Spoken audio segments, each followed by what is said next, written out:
Bonsoir tout le monde. Ok, c'est parti. Bonsoir à tous.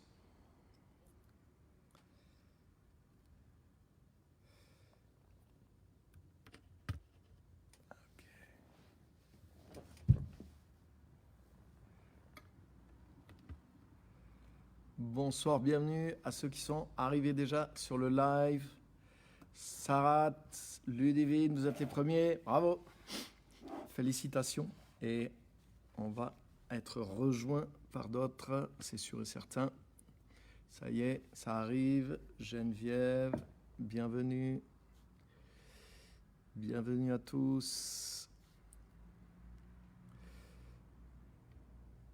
Bienvenue Pascal.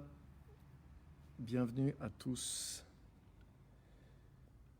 Ok, donc on va continuer ce soir un petit peu dans la lignée de la série, sur cette série de le pouvoir des fils et filles. Et on a vu la dernière fois comment nous y étions créés dans la justice de Dieu en Jésus-Christ. Et c'est un thème qui est tellement important. C'est déjà, on a vu ça dans le thème de nouvelle création, le fait d'être fils et filles de Dieu. C'est parce que nous sommes une nouvelle création en Jésus-Christ. Et on a vu que dans cette nouvelle création, nous étions créés dans la justice de Dieu. Dieu nous recrée en Jésus-Christ. Et en Jésus-Christ, Jésus est devenu péché lui-même pour qu'en lui, nous devenions justice de Dieu. C'est ce qu'on a vu la dernière fois. On a vu la dernière fois comment, au travers de ce que dit Romains 5, 17, ceux qui reçoivent l'abondance de la grâce et l'abondance du don de la justice, ils régneront dans la vie par Jésus-Christ, lui seul. Donc, on va approfondir ces choses-là encore ce soir et aller encore plus loin parce que c'est des thèmes qui sont insuffisamment abordés dans le corps de Christ et pourtant c'est des choses vitales. Nous en avons besoin. Je dirais même que c'est comme le cœur de l'évangile qui est là et nous ne pouvons pas minimiser ces choses-là. Donc bienvenue à tous ce soir et on va ensemble approfondir toutes ces choses-là parce qu'il y a une richesse extraordinaire pour nous et un changement de vie, une puissance de vie et on va découvrir ensemble plusieurs passages et plusieurs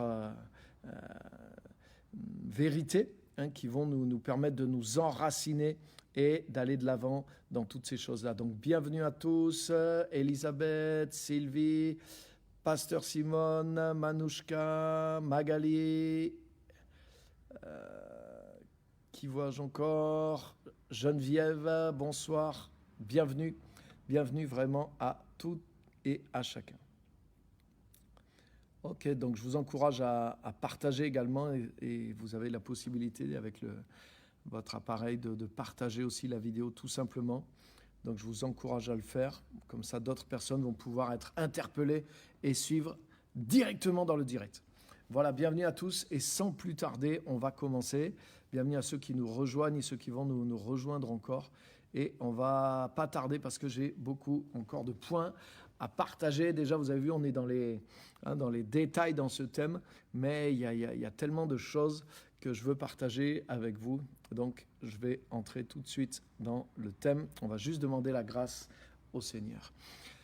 Seigneur, merci de se retrouver, merci pour ta présence, merci de l'occasion d'approfondir la parole, de creuser et de trouver les richesses de ta parole et de les manifester pour que ton peuple soit béni, pour que chacun soyons établis dans les vérités qui nous libèrent et qui nous permettent de vivre la rédemption accomplie par Jésus-Christ d'une manière plus totale et accélérer cette transformation de vie parce que le prix a été payé pour nous et il y a une grâce qui est disponible et nous voulons la connaître pour pouvoir nous en revêtir.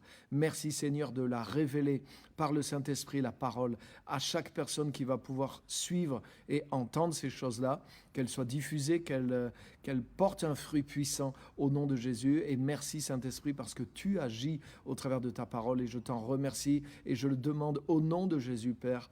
Amen. Amen. Bienvenue à tous. Chère Linda aussi, bienvenue. Donc, je vais partager plusieurs versets aujourd'hui. Donc, sans plus tarder, Le premier que je voudrais lire avec vous, il est dans l'Épître aux Romains, chapitre 1. Épître aux Romains, chapitre 1 et verset 16. Donc c'est un verset qui est connu. Romains, chapitre 1, verset 16. Et on lit souvent le verset 16. Mais la phrase continue. Les versets, c'est pas toujours un verset par phrase. La phrase qui commence au verset 16 finit au verset 17, en tout cas dans la version second. Et en tout cas, le sens du verset 17 est clé pour le verset 16, qui est pourtant le plus utilisé. Regardez ce qu'il est écrit, c'est des versets, en tout cas le verset 16, c'est un verset qu'on connaît très bien, si vous êtes un peu habitué à l'évangile. Il est dit, « Car je n'ai point honte de l'évangile, c'est une puissance de Dieu pour le salut de quiconque croit, du juif premièrement, puis du grec. Parce qu'en lui est révélée la justice de Dieu par la foi et pour la foi, selon qu'il est écrit, le juste vivra par la foi. » Alléluia. Donc on a tous entendu l'évangile, et j'ai pas honte de l'évangile parce que l'évangile est la puissance de Dieu pour le salut de quiconque croit. Amen. Mais la phrase n'est pas finie. Et en fait, le verset 17 explique en quoi l'évangile est vraiment la puissance de Dieu. Et l'évangile est la puissance de Dieu pour le salut de quiconque croit. Verset 17, parce que, donc voilà la cause profonde, parce que en lui, dans l'évangile, est révélée la justice de Dieu par la foi et pour la foi. Ça voudrait dire si on ne comprend pas la justice de Dieu, si la justice de Dieu n'est pas révélée à la foi, c'est-à-dire envers celui qui croit. Si celui qui croit n'a pas la révélation de la justice de Dieu dans l'Évangile, alors l'Évangile perd sa puissance. C'est ce qui est écrit. Parce que l'Évangile, il est dit que l'Évangile est la puissance de Dieu parce que dans cet Évangile, parce que cet Évangile révèle la justice de Dieu pour la foi de ceux qui vont croire. Donc la puissance de l'Évangile, elle vient lorsque tu saisis la justice de Dieu pour toi. Et c'est là que la puissance de l'Évangile, elle se manifeste. C'est là le cœur de la puissance de l'Évangile. Vous vous rendez compte ? Mais ça, c'est des choses que souvent on n'a pas vues. C'est-à-dire que si on prêche l'Évangile, mais qu'on ne prêche pas la justification, qu'on ne prêche pas la justice de Dieu, qu'on ne prêche pas que nous sommes devenus justice de Dieu en Christ dans la nouvelle création, mais nous privons l'Évangile de sa principale puissance. Et ça, les amis, c'est des choses que beaucoup de gens ne connaissent pas. Beaucoup de gens connaissent l'Évangile et ils pensent, oui, l'Évangile est puissant parce qu'il nous sauve. Mais comment il nous sauve ? Il nous sauve en nous révélant la justice de Dieu. Et c'est ce que je veux approfondir avec vous sur ces quelques semaines. Alléluia. Si jamais vous n'avez pas pu suivre les épisodes précédents, revenez-y après coup et utilisez vraiment ces choses-là. Donc, ça, c'est une première chose. On va lire un deuxième texte, Jean chapitre 16, à partir du verset 8, Évangile de Jean, chapitre 16, à partir du verset 8. Et là aussi, c'est une parole très forte de Jésus et qui a été souvent partiellement comprise. Et bien sûr, une partie a été laissée aux oubliettes. Jean chapitre 16, et verset 8, Jésus parle de la venue du Saint-Esprit. Il dit ceci, quand il sera venu, donc quand le Saint-Esprit, le Consolateur sera venu, regardez bien, il convaincra le monde en ce qui concerne le péché, la justice et le jugement. Et Jésus explique, en ce qui concerne le péché parce qu'il ne croit pas en moi, la justice parce que je vais au Père et que vous ne me verrez plus, ça demande de l'explication, et le jugement parce que le prince de ce monde est jugé. J'ai encore beaucoup de choses à vous dire, mais vous ne pouvez pas les porter maintenant. Quand le Consolateur sera venu, l'Esprit de vérité, il vous conduira dans toute la vérité. Donc parmi les choses justement que les disciples ne pouvaient pas porter et que le Saint-Esprit révélerait, mais il y a le sens de ce verset 8 qui est 8 et 9, même s'il y a une petite explication qui reste un peu énigmatique. Et Jésus dit ceci, c'est que le Saint-Esprit quand il viendra, il convaincra le monde de péché, mais il convaincra aussi les disciples de justice, parce que là le verset 10 s'adresse aux disciples. Il convaincra de justice parce que je vais au Père et que vous ne me verrez plus. Là, Jésus parle à ses disciples. Et J'aimerais nous dire que le Saint-Esprit est venu nous convaincre de péché lorsque nous étions loin de Christ. Mais maintenant que nous sommes en Christ, une des missions du Saint-Esprit, c'est de nous convaincre de justice, c'est-à-dire de nous révéler que nous sommes justes en Jésus-Christ. Alléluia, alléluia. Et ça, c'est une chose que j'aime dire parce que malgré que nous étions pécheurs, il a fallu une révélation du Saint-Esprit pour que nous ayons la conviction, pour que nous ayons la pleine conscience avant de connaître Christ, que nous étions pécheurs. On est d'accord? Et c'est une des raisons de la venue du Saint-Esprit. C'est le Saint-Esprit qui produit sur le non-chrétien la conviction de péché. Et bien de la même façon, c'est le Saint-Esprit qui produit sur le chrétien qui marche avec Dieu la conviction de justice, c'est-à-dire la conscience que le chrétien est juste, non pas en lui-même, mais parce qu'il est juste en Jésus-Christ et parce qu'il est une nouvelle création en Jésus-Christ. Et si on a besoin du Saint-Esprit, de la révélation et de la conviction du Saint-Esprit pour saisir le fait que nous soyons justes en Jésus-Christ, c'est parce que ça n'apparaît pas complètement dans notre état et dans notre vie actuelle, de la même façon que pour nous, en tant que chrétiens, pour moi aujourd'hui, c'est une évidence que l'être humain est pécheur. Et je n'ai pas besoin d'une démonstration rationnelle ou de preuves pour savoir que nous sommes nés en Adam dans le péché. Je l'ai vu en moi-même et je le vois aussi dans les autres. J'ai eu cette révélation, mes yeux ont été ouverts par le Saint-Esprit et ça a été facile pour moi d'admettre cette vérité et de la reconnaître.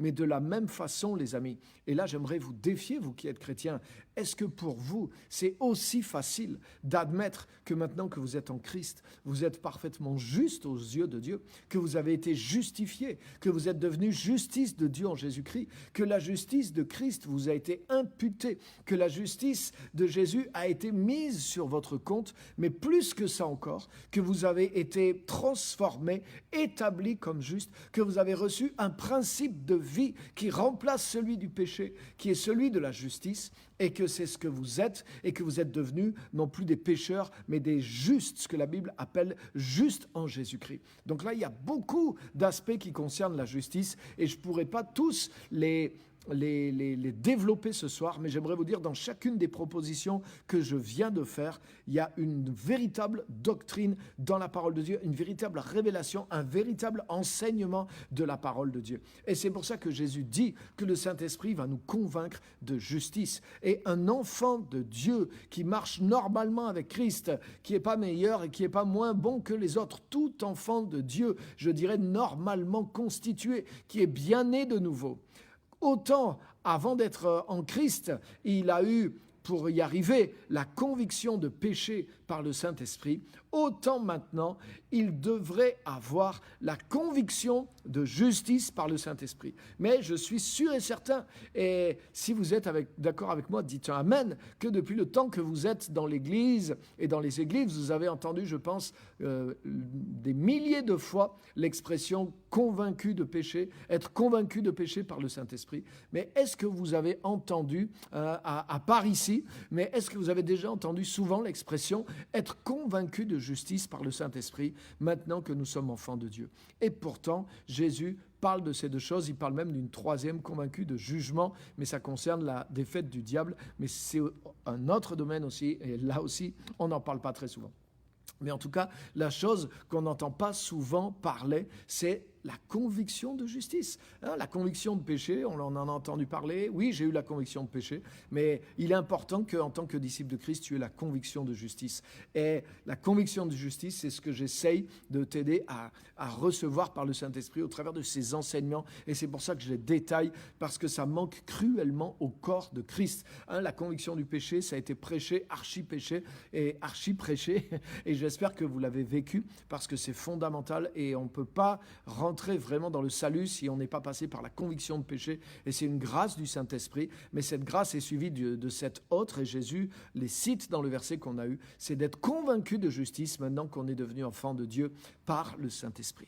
Et là, je voudrais vous amener plus loin, parce que comme on l'a vu juste le verset précédent, la puissance de l'Évangile, c'est justement parce qu'elle révèle la justice de Dieu. Alléluia! Et si c'est une grâce d'avoir eu la révélation du péché qui nous a permis de venir à Christ, mais dis-toi bien encore combien plus grande est la grâce qui va te révéler que tu es juste et qui te délivre complètement de la puissance du péché, de l'état du péché, et qui te montre comment tu es devenu nouveau par Jésus-Christ. Alléluia! Alléluia!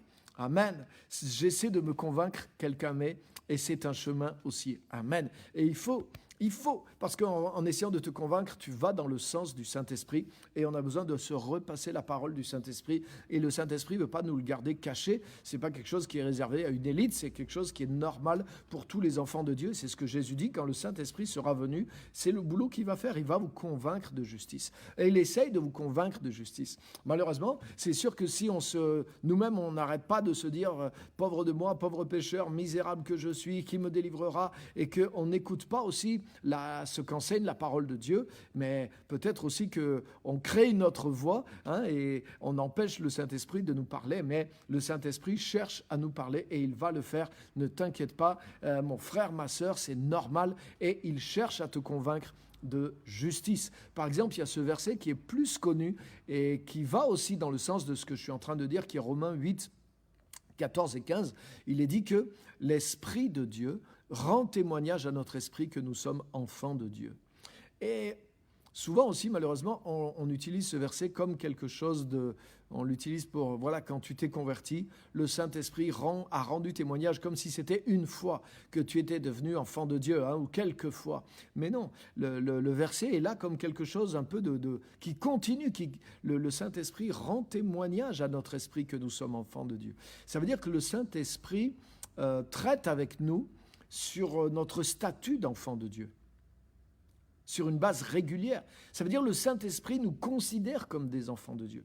Le Saint-Esprit est en relation avec nous en nous rappelant toujours le fait, et lui-même il se rappelle le fait, que nous sommes devenus enfants de Dieu. Nous sommes une nouvelle création. C'est ça que veut dire ce verset. C'est pas juste quand tu t'es converti, le Saint-Esprit t'a dit hey, « coucou, tu es enfant de Dieu », non. Ça veut dire à chaque fois que le Saint-Esprit entre en relation avec toi, il rentre en relation avec quelqu'un qui est fils ou fille de Dieu, et il te considère comme cela. Donc c'est une forme de conviction de justice aussi. Ça veut dire qu'il considère que maintenant tu es devenu enfant de Dieu, donc tu es forcément justifié. Donc tu fais partie des justes du Seigneur. Tu fais partie de ceux qui ont été justifiés en Jésus-Christ, rendus justes au travers de l'échange de la croix. Et là aussi, il y a quelque chose à comprendre d'une manière plus profonde. Au nom du Seigneur Jésus-Christ.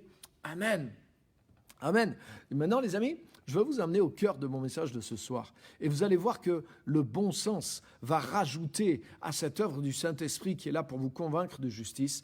Et j'aimerais vous libérer définitivement de tous les mensonges de la religiosité et de toute cette condamnation qui est parfois déversée dans le corps de Christ et qui malheureusement afflige des enfants de Dieu qui sont justes, qui sont droits, qui cherchent à marcher avec Dieu et qui sont tellement empêtrés dans la condamnation qu'ils ne saisissent pas et ils ne se relèvent pas vraiment dans leur position de justice et de fils et de filles de Dieu. Et voilà ce que vous allez voir que c'est clair et c'est du bon sens spirituel, on pourrait dire, et ça va vous aider. Et regardez tout simplement ceci. Nous sommes devenus, et ça on le sait tous, on le reconnaît, c'est un des thèmes aussi dans cette série, si quelqu'un est en Christ, il est une nouvelle création. Nous avons été recréés en Jésus-Christ. Il y a eu une nouvelle création. J'en ai parlé. Il y a un acte créateur de Dieu. Nous avons été créés en Jésus-Christ pour de bonnes œuvres. Nous avons été régénérés. Jésus dit, si quelqu'un naît de nouveau. Donc, ce n'est pas 1, ni 2, ni 3, ni 4, ni 5 passages. Même dans Jacques aussi, il est dit que nous avons été régénérés au travers d'une semence non pas corruptible, mais une semence incorruptible. L'apôtre Pierre le dit aussi. Jacques dit que nous sommes devenus comme les prémices de ces créatures parce qu'il nous a engendrés au moyen de la parole de vérité. Donc, il est bien question de génération, il est question de nouvelle naissance, il est question de régénération, il est question d'être recréé en Jésus-Christ. Et je pense que ces choses-là, vous les connaissez et vous les croyez et vous vous êtes enracinés dedans. Mais maintenant, voilà ma question et vous allez voir qu'elle va vous ouvrir les yeux. Si nous sommes, puisque Dieu nous a fait naître de nouveau en Jésus-Christ, écoutez bien, Dieu n'a pas pris la peine de nous faire naître de nouveau pour que nous renaissions une deuxième fois pécheurs. Alléluia. Alléluia. C'est puissant ça, les amis. C'est puissant, les amis. Si dans l'œuvre de Jésus, il y avait seulement le pardon, on pourrait dire, oui, on est des anciens pécheurs pardonnés. Si dans l'œuvre de Jésus, il y avait seulement le salut, on pourrait dire, oui, on est des anciens pécheurs sauvés. Et c'est ce qui est prêché, c'est ce que j'ai entendu prêcher. Je suis un ancien pécheur sauvé par grâce. C'est ce que j'entendais prêcher dans l'Église. Je suis un ancien pécheur sauvé par grâce. Mais c'est plus que ça, les amis. C'est plus que ça, les amis. La Bible dit, nous avons été recréés. Mais moi, je prêche l'Évangile. Mon rôle, c'est prêcher l'Évangile. Si l'Évangile, c'était, on est pardonné, et on est sauvé par grâce et on sera vraiment complètement transformé quand on ira au ciel.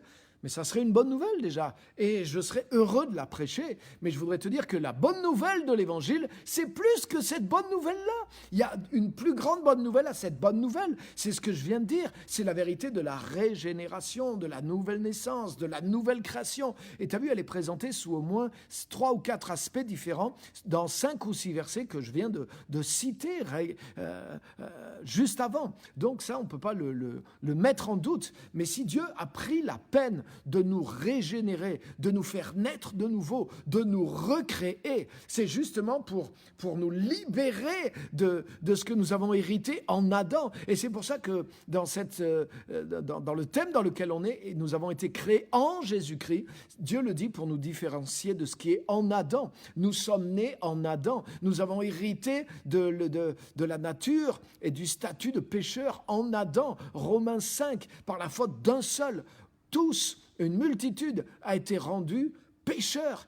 Donc nous sommes devenus pécheurs par la faute d'un seul. C'est même pas de notre faute à nous. Et c'est la faute d'Adam et par laquelle nous sommes devenus pécheurs. Et ça, on a eu cette conviction de péché et on l'a constaté aussi dans notre nature. Mais alors pourquoi s'il y a juste le pardon et l'espérance d'un salut futur en Jésus, amen, on peut dire oui, je trimballe encore cette condition de pécheurs. Mais l'Évangile, comme tu le sais, c'est plus que ça. Il nous a recréés, il nous a régénérés en Jésus-Christ et nous sommes nés de nouveau. Et justement, nous ne sommes pas nés une deuxième fois pécheurs. Alléluia! Dieu n'a pas pris la peine de nous recréer pour que nous renaissions pécheurs. Sinon, à quoi ça servirait?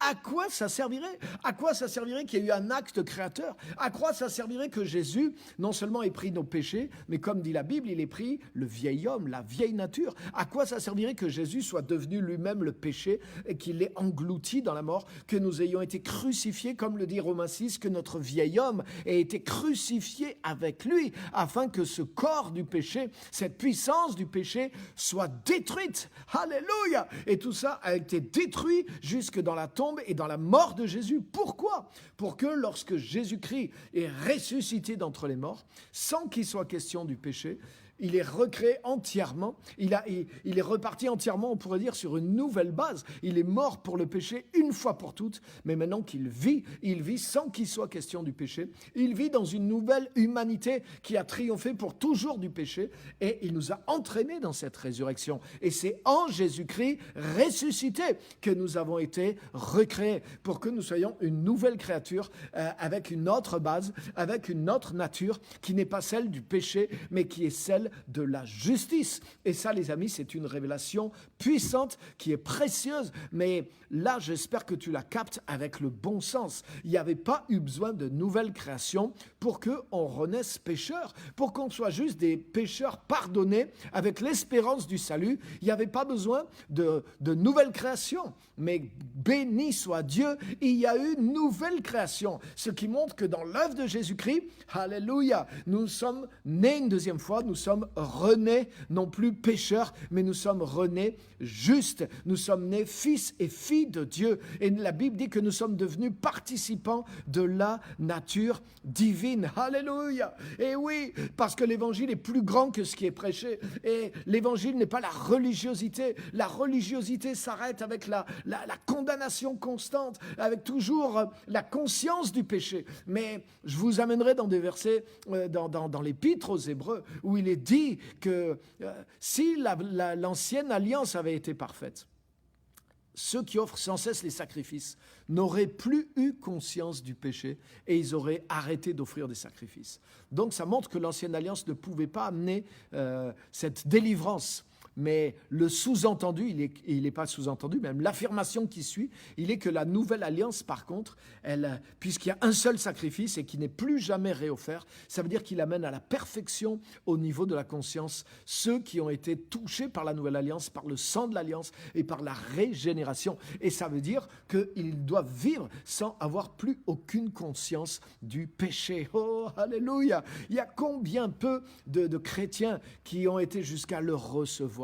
Et c'est ça la révélation de la justice de Dieu qui fait que l'évangile est puissant. C'est ça la conviction de justice à laquelle essaye de travailler le Saint-Esprit malgré toute la condamnation qui est déversée dans l'Église sur les chrétiens. Et comment le Saint-Esprit peut travailler? Avec quel message il peut amener la conviction de justice si on ne prêche que la condamnation dans l'Église, hein? Et c'est ce qui répond à la question que quelqu'un a posée. Pourquoi toujours ce poids de condamnation dans l'Église? Parce que l'Évangile n'est pas prêché à 100%, l'Évangile est prêché partiellement. Et c'est rare que la question de la justice, de la justification, et en tout cas dans la dimension dans laquelle on est en train de voir, c'est rare qu'elle soit prêchée entièrement. Des fois, elle apparaît dans certains livres, mais c'est rare qu'elle soit prêchée de manière à ce que le Saint-Esprit puisse libérer et produire la conviction de justice qui va produire la liberté dans les enfants de Dieu. Mais là, j'espère que tu le vois ce soir, parce que c'est du bon sens. S'il y a une nouvelle création,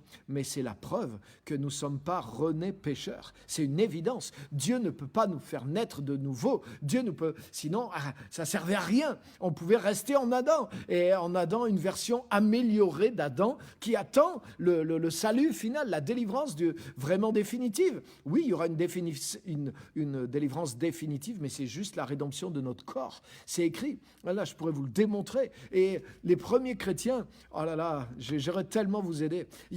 Dans les premiers chrétiens, c'était une telle évidence que même Paul est obligé de se battre à un moment dans le Nouveau Testament. Il dit c'est au point que certains parmi vous disent que la résurrection a déjà eu lieu. C'est-à-dire que la rédemption, la délivrance, la nouvelle création, la vie de justice, c'était une telle évidence dans la vie des premiers chrétiens et dans l'enseignement qu'ils recevaient, qu'il y en a certains, ils étaient allés plus loin et ils disaient, mais ça y est, on est même déjà ressuscité physiquement. La rédemption est allée tellement loin que même on est déjà glorifié, notre corps est déjà même transformé. C'est-à-dire, ils étaient tellement dans l'enthousiasme des vérités de la rédemption qu'ils allaient même trop loin. Mais alors, Paul les corrige pour leur dire, non, on ne peut pas aller jusque-là. Il y a une chose encore, le dernier ennemi qui doit être vaincu de façon effective, en tout cas dans notre vie, c'est la mort. Mais en tout cas, il leur dit, mais en tout cas, il y a déjà même la semence de la résurrection en vous. C'est là dans Romains 8, vous lirez tout ça. Et il dit Romains 8, 11, parce que même l'esprit de celui qui a ressuscité Christ d'entre les morts, il habite en vous. Donc vous passerez par la mort, sauf pour ceux peut-être qui seront enlevés au retour du Seigneur. Mais en tout cas, vous avez déjà l'esprit de résurrection qui est à l'intérieur de vous. Mais mis à part ça, Paul sous-entendu, mis à part ça, tout le reste de la rédemption est déjà accompli en vous. Et c'était clair pour les premiers chrétiens. Oh, j'aimerais que vous ayez la conviction de justice, mais c'est tellement du bon sens. Et à chaque fois que tu auras des objections à l'intérieur de toi, que la condamnation essayera de se relever à l'intérieur de toi, mais viens simplement avec ce bon sens biblique. Je ne suis pas devenu une nouvelle création. Dieu n'a pas pris la peine de recréer l'homme pour en recréer un pécheur. Alléluia! Dieu n'a pas recréé un homme pécheur. Quand Dieu a créé Adam, il l'a créé juste, et Adam a péché, et il a contaminé toute l'humanité avec le péché. Et Jésus est venu comme victime expiatoire pour ôter le péché du monde. Ôter le péché du monde, c'est plus que pardonner. Agneau de Dieu qui ôte le péché du monde. Et il nous a recréé en lui, on l'a vu la semaine dernière, dans la justice parfaite de Dieu en Jésus-Christ. Donc Dieu n'a pas recréé en Jésus-Christ un homme pour que ça soit un homme pécheur. Alléluia! Ça veut dire que tous ceux qui sont recréés en Jésus-Christ, ils ont une nouvelle nature qui est une nature de justice. justice. Ils ont une nouvelle position qui est une position de justice. Et c'est ce que je veux vous montrer par plusieurs versets bibliques maintenant. Mais déjà, là, tu as une clé sur laquelle tu dois t'appuyer. Tu as un roc sur lequel tu peux baser ta foi et tu vas voir que ce que tu crois, ce que tu reçois, mais tu vas le vivre et ça va la libérer, la vérité. Jésus dit, si vous demeurez dans ma parole, vous connaîtrez la vérité vous rendra libre. Donc les choses sont accomplies. Jésus a payé la liberté. Mais tant que cette liberté, nous ne la croyons pas, si je continue à croire que je suis pécheur, mais malgré que je sois libre, je vais continuer à rester dans ma prison. Alléluia. Alléluia. Hein? On raconte cette histoire d'un homme qui était, alors je ne sais pas si c'est exactement ça l'histoire, mais un homme qui s'appelait Houdini et qui disait qu'il pouvait sortir de n'importe quelle prison. Et effectivement, il arrivait à faire c'était un magicien, il faisait des choses extraordinaires. Donc ils l'ont enfermé, on a fait un test, on l'a enfermé dans une prison la plus sécurisée du pays et on l'a mis dans cette geôle et lui il avait dit voilà, au bout de 12 heures je serai sorti. Et malheureusement, il a donné sa langue au chat et au bout de 12 heures, il a dit effectivement, je ne peux pas sortir de cette prison. Et on lui a dit, eh ben, vous avez qu'à juste pousser la porte. Et en fait, la porte n'était pas fermée. Et évidemment, il n'aurait jamais pensé qu'on aurait laissé la porte ouverte. Donc, il s'est creusé la tête, il a essayé toutes sortes de stratégies, mais il ne pouvait pas penser que la porte était ouverte. Ça veut dire que si tu n'as pas la révélation de ce qui est vrai, tu peux rester dans une prison dont la porte est ouverte. Et je voudrais te dire ça, mon ami, c'est que l'état de pécheur, la prison du péché, c'est une prison dont la porte est ouverte depuis 2000 ans par l'œuvre parfaite et accomplie de Jésus-Christ. Et il m'en a sorti en me ressuscitant en lui dans une autre nature que celle du péché. Dieu ne nous a pas créés en Jésus-Christ pour que nous soyons à nouveau pécheurs. Dieu n'engendre pas des pécheurs, Dieu engendre des justes et il nous a engendrés dans le moyen de la rédemption qui est en Jésus-Christ. Ça veut dire que même en étant nés de nouveau justes, même si on avait quelques petits problèmes, même si on avait quelques petites retombées et quelques erreurs, mais il n'en est pas du don gratuit comme de la faute, dit Romains 5,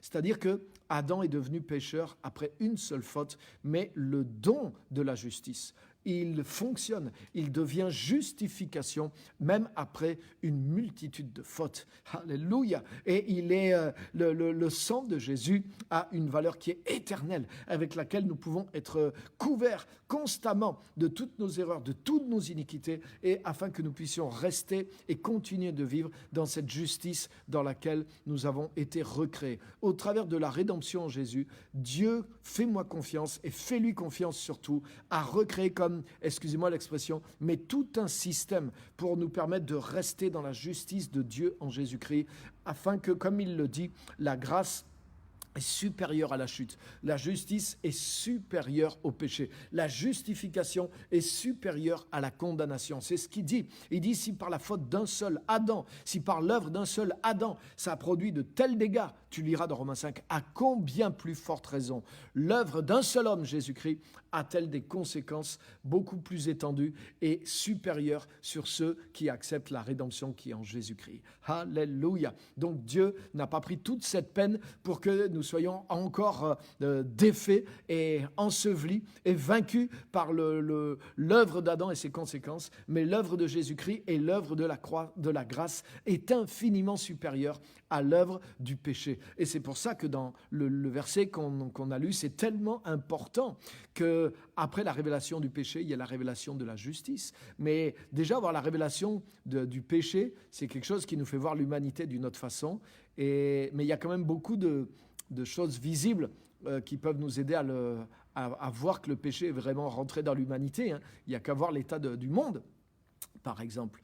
Mais en tout cas, à plus forte raison, on a besoin de révélation pour voir la révélation de la justice pour ceux qui sont en Jésus-Christ et en particulier pour nous-mêmes. Mais le Saint-Esprit vient pour nous amener dans cette révélation. Et quand tu captes ça et que tu le crois, mais tu te rends compte que tu as été débarrassé de la nature profonde héritée d'Adam, tu commences à le croire et tu commences à vivre en dehors de cette prison et tu vis à partir de ce que Jésus a fait. Et c'est pour ça que ça a de la puissance parce que tu te bases sur la vérité et c'est pas quelque chose que tu essayes de produire par toi-même. toi-même, mais c'est une justice que tu reçois par la foi en Christ. Et c'est cette justice qui fait que l'Évangile a de la puissance pour sauver celui qui croit. Et il va te sauver de cet état dans lequel nous avions été jusqu'en Adam. Oh, que le Saint-Esprit t'aide et te révèle la justice de Dieu en Jésus-Christ encore ce soir. Alléluia! Amen! Tu n'es pas né de nouveau. Dieu n'a pas opéré la nouvelle création pour que tu renaisses pécheur. C'est justement pour réaliser le contraire par la rédemption, nous recréer dans la justice de Dieu. Nous sommes nés pécheurs en Adam, mais nous sommes nés de nouveau, justes en Jésus-Christ. Des justes, nous sommes nés justes, dans un état de justice. Tu es né pécheur en Adam, mais tu es rené en tant que juste en Jésus-Christ. Alléluia. Regardez avec moi, Romains chapitre 5, verset 8. Je vais enfoncer le clou, parce que moi j'ai mis tellement de temps à comprendre ces choses et à me libérer de toute la religiosité et la condamnation que j'ai absorbée. Romains chapitre 5 et verset 8. Romains chapitre 5 et verset 8. Accrochez vos ceintures. Vous allez voir, c'est pas moi, c'est la Bible qui le dit. Déjà, retenez cette chose de bon sens, qui est une évidence biblique. Ça, c'est dur au diable de passer par-dessus ça. Tu n'es pas né de nouveau pour renaître pécheur. C'est clair. Mais là, ça fait tomber le masque. Mais là, regarde bien, Romains 5, 8. Mais Dieu prouve son amour envers nous, en ce que, lorsque nous étions encore des pécheurs, Christ est mort pour nous. Alléluia.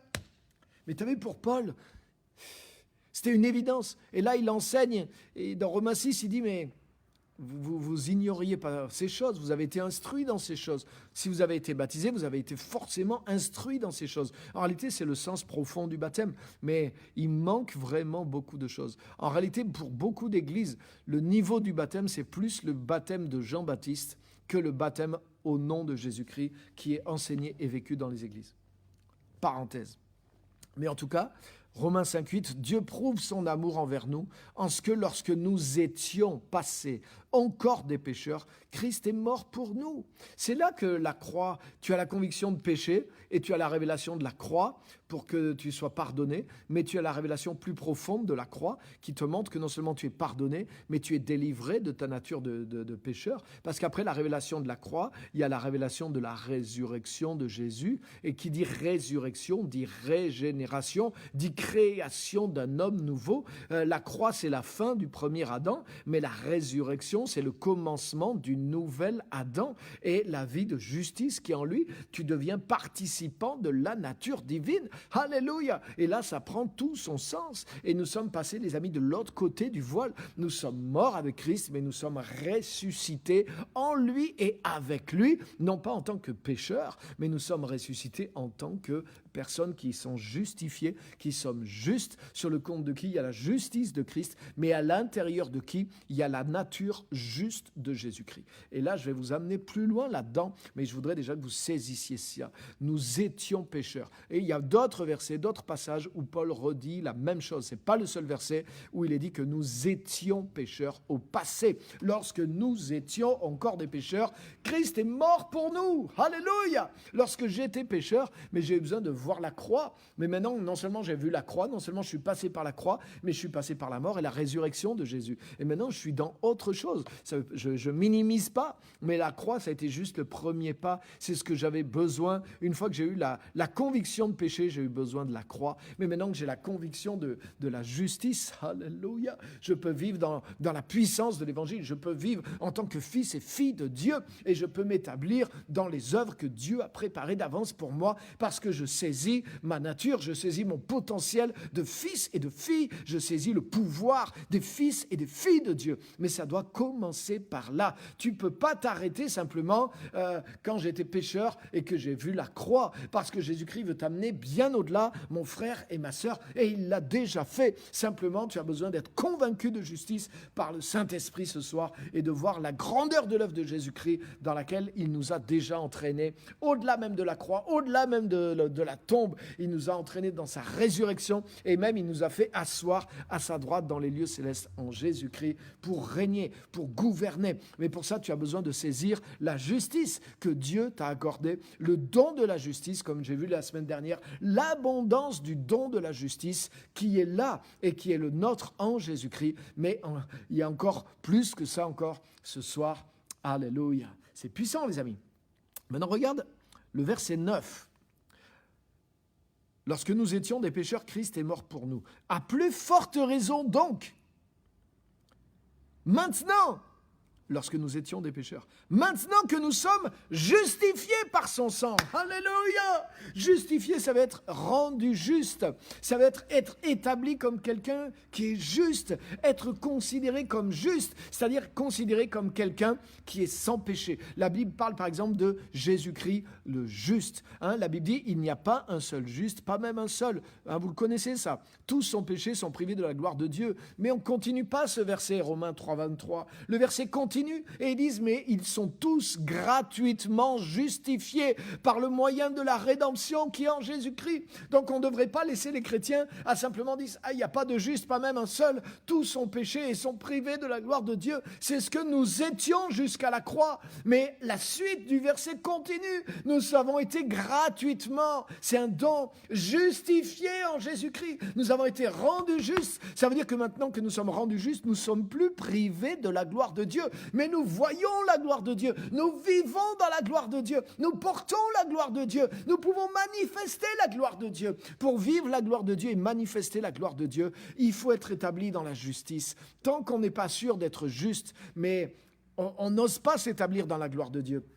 Alors que c'est disponible. La base de la présence de Dieu, la base de vivre la gloire, la présence de Dieu, la communion avec Dieu, tous les bienfaits qui suivent dans l'Évangile, c'est la justice. La justice, c'est la base du trône de Dieu. Vous le savez ça? Ça veut dire que pour pouvoir régner dans la vie avec Christ, il y a un parallèle pour nous. Il faut qu'il y ait une base de justice. Pour que notre relation avec Dieu ne soit pas interrompue, il faut qu'il y ait une justice qui ne vienne pas de nous, mais qui vienne de Dieu. Mais c'est exactement ce à quoi Dieu a pourvu en Jésus-Christ. Et tant de chrétiens essayent de se battre pour essayer de fabriquer leur propre justice dans l'espoir de pouvoir obtenir les bienfaits de Dieu. Mais je voudrais te dire que c'est Jésus-Christ qui a coulé cette base, qui a coulé ce fondement de justice. La justice de Dieu par la foi en Jésus-Christ. Et c'est pour ça que l'Évangile est une puissance qui peut sauver ceux qui croient, qui peut transformer ceux qui croient, qui peut amener dans la gloire et la puissance ceux qui croient. Parce que par lui,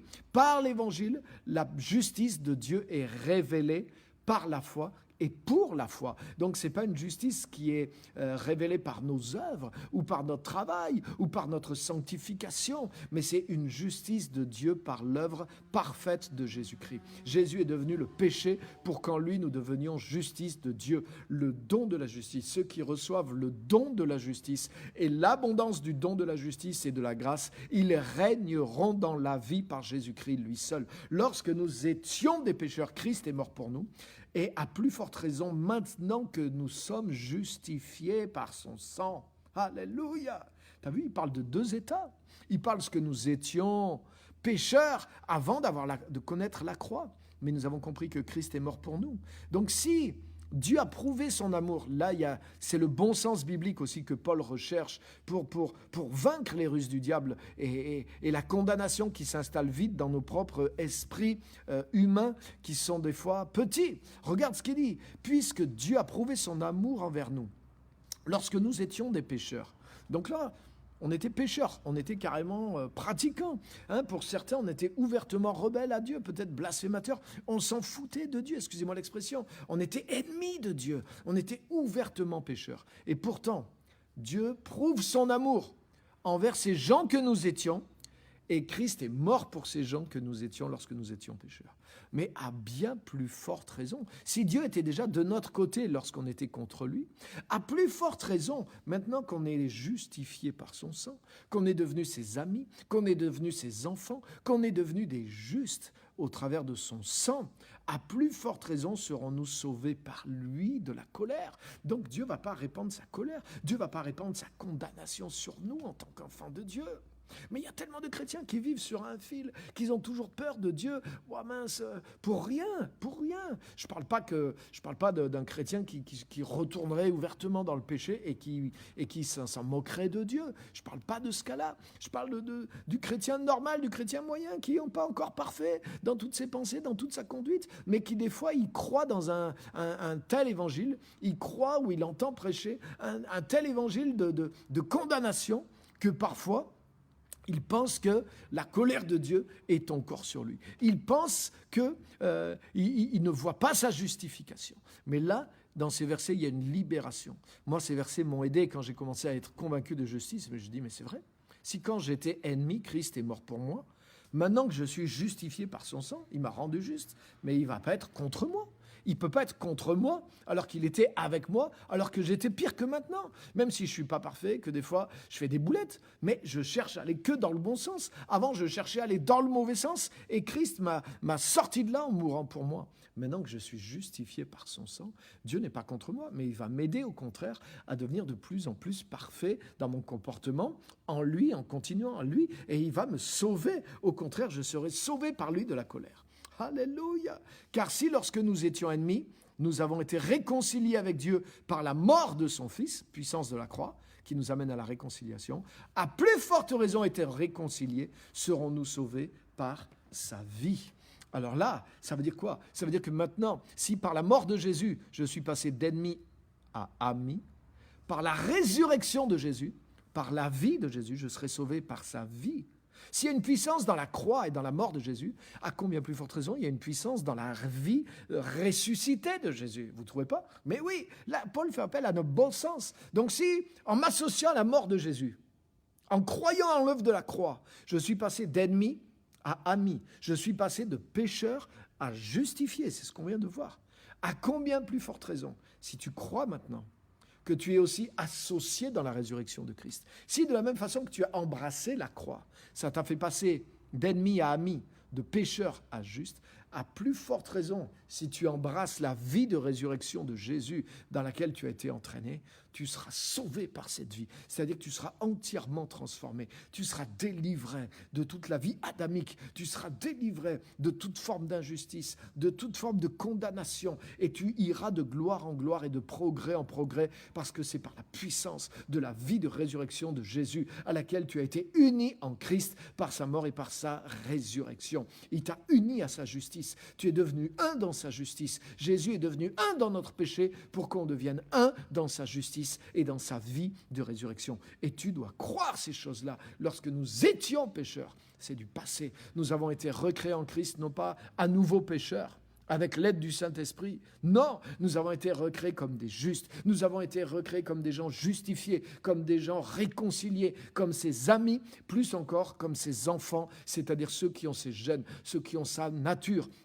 Alléluia!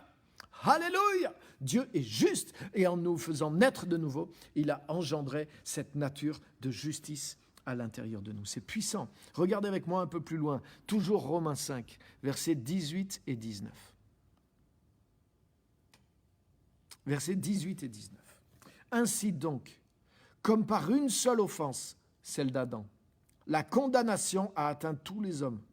De même, par un seul acte de justice, la justification qui donne la vie s'étend à tous les hommes. Car comme par la désobéissance d'un seul homme, beaucoup ont été rendus pécheurs, de même par l'obéissance d'un seul, beaucoup seront rendus justes. Alléluia! J'aimerais que vous saisissiez ça. J'aimerais que l'Esprit de Dieu te révèle ce qui est écrit là. Je veux le détailler, c'est trop fort. Verset 18. Par une seule offense, on est d'accord, c'est le péché d'Adam. Par une seule offense, un seul péché d'Adam, la condamnation a atteint tous les hommes. Tous les hommes sont devenus pécheurs et tous sont sous la condamnation, on est d'accord. Ça, c'est la conviction de péché qu'on a eue. Mais de même, par un seul acte de justice, c'est l'acte de Jésus, par sa mort et sa résurrection.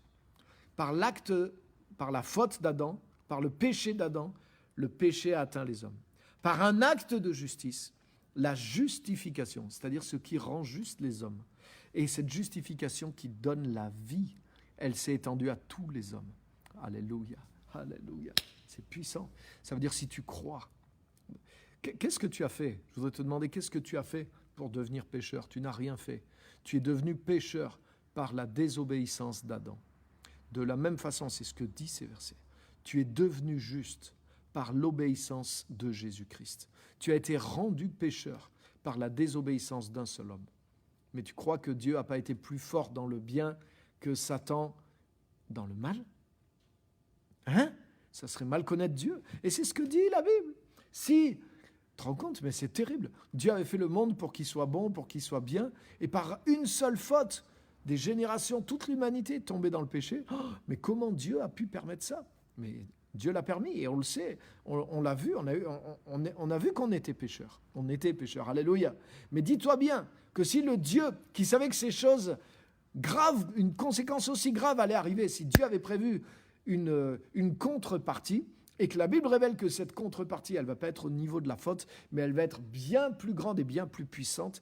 Mais tu dois saisir ces choses dans la foi. Alléluia. À combien plus forte raison, quand le salut est venu, il a détruit tout ça, il a explosé tout ça, et il a amené les choses dans une dimension de justice. Si par la désobéissance, verset 19, car comme par la désobéissance d'un seul homme, beaucoup ont été rendus pécheurs. Je suis devenu pécheur, comme je dis des fois, je suis devenu pécheur par grâce. C'est-à-dire que je n'ai pas fait d'œuvre pour devenir pécheur. C'est Adam qui a fait une œuvre, et par l'œuvre d'Adam, je suis devenu pécheur. Et comme je suis devenu pécheur, j'ai continué de pécher. Eh bien, de la même façon, comme par la désobéissance d'un seul, beaucoup ont été rendus pécheurs, de même par l'obéissance d'un seul, par grâce, Jésus pour rien, ce n'est pas par mes œuvres, mais par l'obéissance d'un seul, beaucoup seront rendus justes. Et là, tu as vu, il n'est pas question de juste, il n'est pas question de seulement être pardonné. Beaucoup ont été rendus pécheurs, c'est ce qu'ils sont devenus. C'est pas beaucoup ont péché. Par la faute d'Adam, beaucoup ont péché, beaucoup ont été rendus pécheurs. C'est ce qu'on est devenu dans notre nature. Mais il dit de la même façon, par l'obéissance d'un seul et par la nouvelle création au travers de Jésus-Christ, beaucoup seront rendus justes. Là, c'est plus que d'être justifié. C'est plus que Dieu met sur notre compte la justice de Jésus. C'est ça le sens du mot justifié. Là, ça dit que par l'œuvre de Jésus-Christ, il fait plus que ça encore, plus qu'il nous pardonne, plus qu'il met sur notre compte sa justice, mais il nous rend justes. Nous étions pécheurs, mais la désobéissance d'Adam nous a rendus pécheurs, mais l'obéissance de Jésus-Christ nous a rendus justes. Il est question d'une autre nature. Nous avons été créés juste en Jésus-Christ. On l'a vu dans le verset 8, nous étions pécheurs. Nous avons été justifiés, mais là, Paul nous révèle que par l'obéissance de Jésus-Christ, nous avons été créés justes. Nous avons été rendus justes. Nous avons reçu la nature juste de Jésus-Christ et nous sommes démarqués d'Adam. Nous ne sommes plus en Adam, mais nous sommes devenus justes en Jésus-Christ. Alléluia. Et cette justification, les amis, elle donne la vie.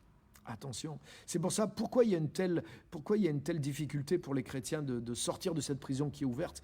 Parce que le diable, c'est lui l'accusateur, c'est lui qui essaie de nous maintenir sous la condamnation. Pourquoi? Parce que si les chrétiens saisissent ça, les amis, ils sont dans la justification qui donne la vie. Ça veut dire qu'après, tu vis la vie de Dieu, tu vis la vie du Saint-Esprit de façon constante, de façon ininterrompue. Et ça veut dire que la force de Dieu devient plus grande que ta faiblesse. Ça veut dire que la nature de justice de Dieu commence à couler en toi. Du coup, tu vis sous un ciel ouvert constamment. Du coup, la gloire de Dieu se manifeste dans ta vie. Du coup, tout devient possible. Tu sais que ta communion n'est pas interrompue avec Dieu par les petites choses qui peuvent arriver dans ton quotidien. Et même s'il y avait une vraie faute sérieuse dans laquelle tu tomberais, le sang de Jésus te purifie aussitôt de tes péchés et tu restes dans cette communion avec Christ. Si tu marches dans la lumière, le sang de Jésus te purifie constamment de tout péché parce que Christ, la grâce est supérieure à toute la faute. C'est ce que explique plus loin dans Romains 5.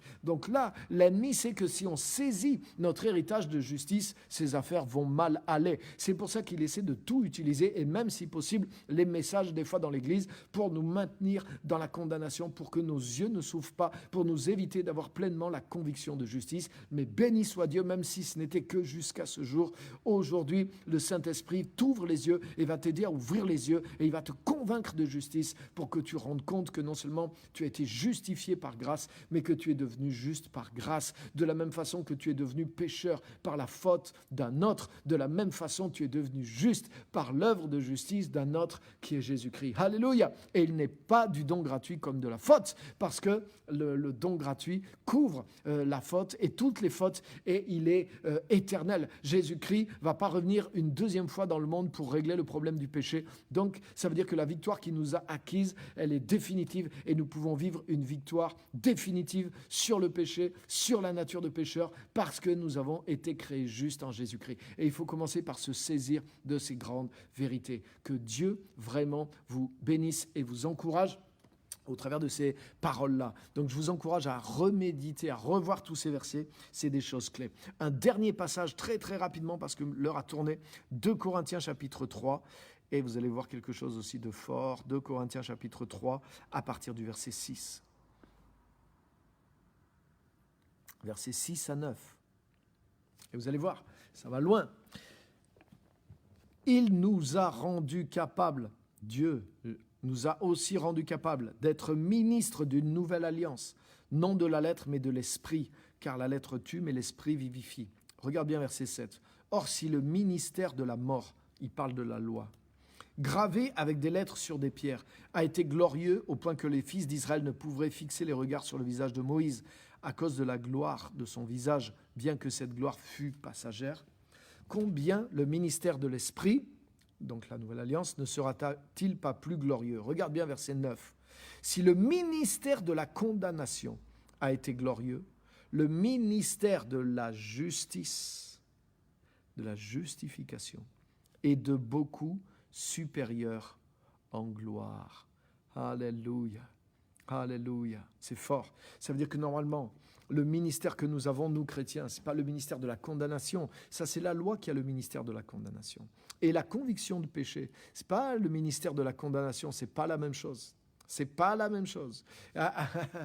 Donc, ce n'est pas la même chose du tout. Le ministère de l'évangile par le Saint-Esprit. Et c'est pour ça que c'est par le Saint-Esprit que Dieu nous rend capable d'être ministres de la justice. Et c'est pour ça aussi que des fois, mais malheureusement, des gens prennent des passages de la Bible, ils ne comprennent pas la parole, ils ne sont pas vraiment eux-mêmes complètement formés par le Saint-Esprit, même s'il y a un peu d'action du Saint-Esprit, et ils prennent l'épée de la parole et ils sabrent tout le monde avec, et ils exercent un ministère de condamnation parce qu'ils mélangent la loi, ils mélangent l'ancienne alliance, ils mélangent l'Ancien Testament, ils ne comprennent pas ce que Jésus est venu faire à 100%. Mais le ministère de la Nouvelle Alliance, duquel nous rend capable le Saint-Esprit, ce n'est pas un ministère de condamnation, mais c'est un ministère de justice. C'est-à-dire, il nous aide à établir les gens dans la justice parfaite de Christ. Il ne produit pas des condamnés, mais il produit des justes. Le ministère de l'Évangile produit la justification. Et c'est avec cette jauge que tu dois évaluer ton ministère. Est-ce que ce que tu prêches, ça produit la condamnation chez les gens, ou est-ce que ça produit la justification qui donne la vie, et par la vie de Christ les gens manifestent la vie et les œuvres de Christ. Alléluia. Et l'évangile, c'est ça, et c'est rien d'autre que ça. Et la puissance de l'évangile, elle est là parce que justement elle est dans le fait que l'évangile, comme on l'a vu dans Romains 1, 17, en lui est révélée la justice de Dieu, et c'est Dieu qui nous rend capable par le Saint-Esprit d'être ministre de cette nouvelle alliance qui est un ministère de justice et qui établit les gens dans la justice de Christ. Mais c'est une révélation, c'est les amener au-delà même de la croix, les amener dans la vie de résurrection de Jésus-Christ. Mais c'est ça le sens du baptême, c'est ça le sens de l'évangile. Et quand tu es établi dans ta justice et dans la justification donne la vie. Et c'est pour ça que Romains 8, qui est le chapitre de la vie victorieuse, de la vie du Saint-Esprit, il commence par le verset 1 qui dit « Il n'y a donc maintenant aucune condamnation pour ceux qui sont en Jésus-Christ. » Parce qu'une fois que tu as compris le développement de Paul, un peu le même qu'on vient de voir, mais tu dis « Mais il n'y a donc maintenant aucune condamnation pour ceux qui sont en Jésus-Christ. » Et quand tu acceptes ça, quand tu acceptes l'état de justice, que tu as été rendu juste, que tu as été justifié, que tu as reçu le don de la justice, alors c'est sur cette base que la vie du Saint-Esprit, elle produit en toi et dans ton comportement maintenant les actes de justice qui sont en Jésus-Christ. Et c'est après, Romains 8:2, où il est dit « La loi de l'esprit de vie en Jésus-Christ m'a affranchi de la loi du péché et de la mort. » Car chose impossible à la loi parce que la chair la rendait sans force, etc. Afin que la justice de la loi fût produite en nous qui marchons non selon la chair mais selon l'esprit. Mais tu dois d'abord croire, tu dois d'abord recevoir la justice, tu dois d'abord t'enraciner dans la justice de Christ, et c'est l'Esprit de Dieu qui, sur cette base, produit en toi la puissance de la justice dans ton comportement. Et ça, c'est des choses que beaucoup de chrétiens n'ont pas comprises. Ils essaient de faire l'inverse, ils essaient d'atteindre un comportement de justice pour croire à une position de justice, mais l'Évangile, c'est l'inverse. C'est ce qu'on a vu rapidement ce soir. Donc j'essaie de vous donner un maximum de clés. C'est quelque chose que Jésus a déjà accompli, même si tu n'as pas tout saisi, mais sache que tu as tout reçu en Jésus-Christ et que Christ t'a affranchi. C'est écrit, il m'a affranchi, la loi de l'esprit de vie en Jésus-Christ m'a affranchi de la loi du péché et de la mort. J'ai été recréé en Jésus-Christ et je n'ai pas été recréé pécheur. Rappelle-toi ça de ce soir. J'ai été recréé juste lorsque nous étions pécheurs, et maintenant, par l'offrande, par l'obéissance de Christ, beaucoup seront rendus justes. Tous ceux qui croient, tous ceux qui le reçoivent. Si tu as reçu Christ, mais tu as été rendu juste par ta nouvelle naissance, commence à croire que tu es juste. Commence à confesser que tu es juste. Commence à confesser que tu es juste, que tu es la justice de Dieu en Jésus-Christ. Tu as eu la foi de confesser que tu as été pécheur parce que tu as eu la conviction de péché par le Saint-Esprit. Maintenant, en tant qu'enfant de Dieu, et la même audace de confesser que tu es juste parce que tu es en train de recevoir la conviction de justice par le Saint-Esprit et par l'Écriture. Sois affranchi, mon frère, ma sœur, au nom de Jésus, de tout esprit de condamnation, de toute religiosité, et rentre dans l'héritage de Dieu en Jésus-Christ en tant que nouvelle créature. Amen et Amen. Amen. Mais oui, je n'ai pas été recréé pécheur. C'est du bon sens. Dieu n'a pas pris la peine de nous recréer pour qu'on revienne encore des pécheurs. Sinon, à quoi bon être une nouvelle création? Et là, ça ferme la bouche du diable. Là, ça nous montre, non, il y a quelque chose dans l'Évangile que je dois saisir. Je suis réellement devenu juste en Jésus-Christ. C'est par grâce. Donc, j'ai pas honte de le dire. Je suis devenu pécheur par la faute d'Adam. Je suis devenu juste par la grâce de Jésus-Christ. Et toi aussi, mon frère et ma sœur. Et si tu crois et que tu t'établis dans cette justice, tu vas en voir les fruits. Et d'ailleurs, on y viendra peut-être la prochaine fois. La Bible parle des fruits de notre justice. Donc, c'est une nature que tu crois, dans laquelle tu acceptes et qui produit ses fruits. Alléluia. L'état de pécheur est remplacé par l'état de juste. C'est ce qu'on a vu dans Romains chapitre 5 tout à l'heure. Donc, je ne vous retiens pas plus parce que mon temps a passé. J'ai essayé... je n'ai pas répondu à vos commentaires, mais un petit peu en les voyant passer. Et j'ai pris 1 heure, donc je ne peux pas aller plus loin. Ce soir, je ne vous retiens pas plus. Partagez le message. Rejoignez les messages aussi sur YouTube, sur la chaîne YouTube. Abonnez-vous, faites connaître la chaîne, ça va m'aider aussi. Vous voyez, tout ça, je le fais gratuitement. Ce que je vous demande, c'est de m'aider en multipliant le message pour qu'il y ait d'autres qui puissent l'avoir et le partager. Donc, partagez le message sur Facebook, allez sur la chaîne YouTube aussi, Pierre-Emmanuel Jean, abonnez-vous, cliquez abonner, comme ça vous recevrez à chaque fois qu'il y a des nouvelles choses, et vous garantis là-bas, tout est classé par playlist. Donc, toute cette série, il y aura bientôt une liste aussi sur la chaîne, comme ça, tous les messages qui ont trait à ce thème sont dans la même playlist, sous le même thème. Comme ça, c'est facile d'approfondir un thème au lieu d'arriver et de voir toutes les vidéos. Vous pouvez aller dans playlist, vous choisissez les thèmes, et s'il y a des thèmes que vous voulez approfondir, vous pouvez aller les visiter et les repasser. C'est comme ça qu'on se forme et qu'on apprend beaucoup de choses. Donc, merci à vous de votre aide, de votre partage, de votre fidélité. Que Dieu vraiment vous bénisse, et je crois que vous avez reçu des choses nouvelles. Soyez convaincus de justice. Alléluia. Et quand vous allez voir d'autres frères et sœurs, partagez-leur ces choses. Est-ce que tu as été convaincu de justice par le Saint-Esprit? Comme ça va être quelque chose de nouveau, ça va les forcer à la réflexion.